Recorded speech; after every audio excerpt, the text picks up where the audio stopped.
Sebuah pohon tabebuya yang berada di perempatan Sembujo dekat SMP NU Sunan Kalijogo, Desa Sukoharjo, Kepanjen, Kabupaten Malang baru-baru ini membuat heboh warga Malang. Sebab, diketahui batang dan ranting dari pohon tersebut mengeluarkan banyak air layaknya sedang menangis.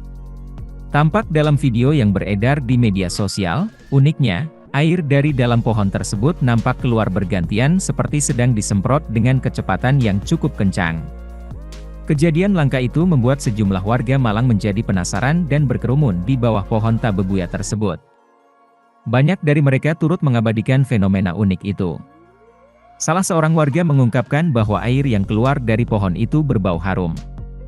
Atas kejadian tersebut, unggahan yang tengah viral itu sontak menjadi perbincangan hangat warganet. Menurut informasi yang beredar, pohon tabebuya tersebut diduga tengah mengalami proses gutasi, yakni pelepasan air dalam bentuk cair dari jaringan daun. Proses ini biasanya terjadi pada malam hari.